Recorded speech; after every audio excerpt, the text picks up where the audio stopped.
भारताने या सामन्यात पारंपरिक प्रतिस्पर्धी पाकिस्तानचा 6 विकेट्सनी धुव्वा उडवला आणि सलग दुसरा विजय साजरा केला। या विजयासह भारताचं चॅम्पियन्स ट्रॉफीच्या उपांत्य फेरीचं तिकीट हे जवळजवळ पक्क झालं। पण न्यूझीलंड पाठोपाठ भारताकडूनही झालेल्या पराभवाने यजमान पाकिस्तानचं आव्हान चॅम्पियन्स ट्रॉफीच्या साखळी फेरीतच संपुष्टात आलंय। या सामन्यात भारतीय गोलंदाजांनी पाकिस्तानचा डाव 241 धावात गुंडाळला आणि निम्मी लढाई जिंकली होती। मग विराट कोहलीने वनडे कारकिर्दीतलं एक सर्वोत्तम शतक साजरं करून भारताच्या विजयावर शिक्कामोर्तब केलं। त्याने 110 चेंडूत 7 चौकारांसह नाबाद 100 धावांची खेळी केली। विराटने श्रेयस अय्यरच्या साथीने तिसऱ्या विकेटसाठी 114 धावांची भागीदारी रचली। त्याआधी त्याने शुभमन गिलच्या साथीने दुसऱ्या विकेटसाठी 69 धावांची भागीदारी रचली। श्रेयस अय्यरने 56 आणि शुभमन गिलने 46 धावांची खेळी केली।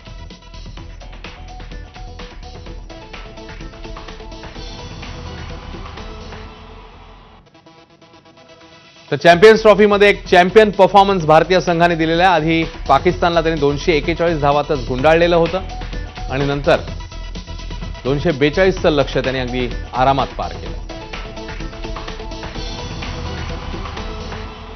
तर इकडे न्यूझीलंड पाठोपाठ भारताविरुद्धही पाकिस्तानला पराभूत व्हावं लागल्यानं त्यांचं या स्पर्धेतनं पॅकअप झाल्याचं आता निश्चित झालंय।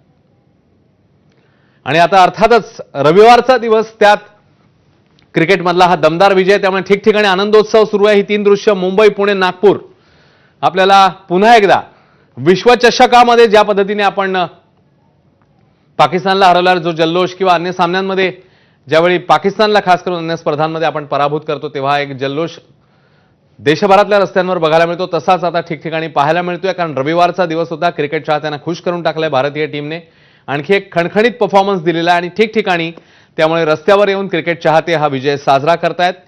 पाकिस्तानला 6 विकेट्सनी त्यांनी पराभूत केलंय। मिकी घई आपले प्रतिनिधी पुण्याहून आपल्यासोबत आहेत। मिकी, पुणेकर जोरदार आनंद साजरा करतायत आणि रविवार सेलिब्रेट करतायत एक प्रकारे। मिकी, हो चलो स्टार्ट करो यार।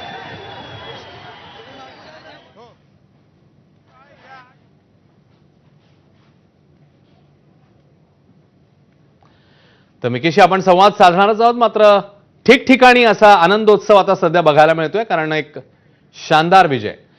आपण मिकीकडे जाणारच आहोत, सध्या तुषारकडे जाऊया नागपूरला। तुषार कोहळे आपल्यासोबत आहेत, आपले प्रतिनिधी। तुषार, नागपूरकर, रविवारचा हा दिवस किंबहुना आता रात्र झालेली आहे, मात्र एक शानदार असा विजय आणि त्याच्यातच रविवार साजरा झालाय त्यामुळे नागपूरकरांचा। तुषार,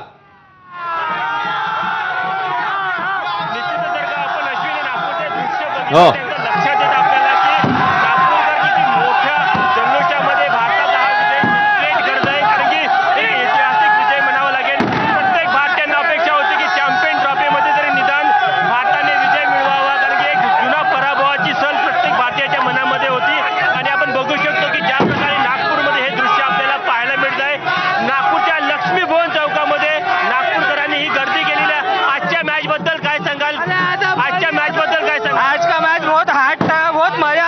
कोहली की सेंचुरी देख के मजा आ गया।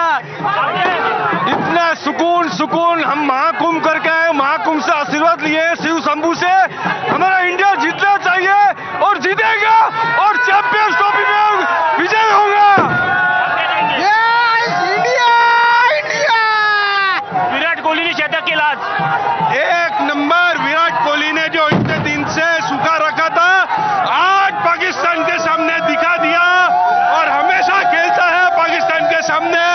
क्या बात है, एक नंबर। विराट कोहली ने 140 करोड़ नागरिक का देशवासियों का जन्नत दिखा दी है। जय हिंद, जय नागपूरच्या लक्ष्मी भवन चौकामध्ये तुम्ही चारही बाजूला जर बघाल ना तर चारही बाजूला भारतीय क्रिकेट रसिकांची ही जल्लोषाची गर्दी आपल्याला पाहायला मिळते आहे।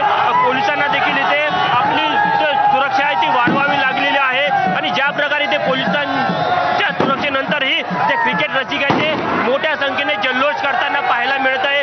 तुम्ही जर का चारही बाजूनी बघा, कोणत्याही बाजूने जर का बघितलं तरी तुम्हाला मोठ्या संख्येने नागपूरकरिता जल्लोष करताना पाहायला मिळतं। आणखी काही नागपूरकर त्यांना विचार, आजच्या विजयाबद्दल काय सांगाल? जीत गए, कोहली जिंदाबाद, कोहली जिंदाबाद और पाकिस्तान को तो हारना ही था। आजच्या विजयाबद्दल कशा प्रकारे सेलिब्रेट करता तुम्ही? सर विराट आहे, तर नागपूरकर आनंद साजरा करतात. आपण पुण्याला जाऊया. पुण्याला आपले प्रतिनिधी मिकी घई आपल्यासोबत आहेत. मिकी, पुणेकर देखील सेलिब्रेट करतायत कारण एक शानदार विजय साकारलाय आपण.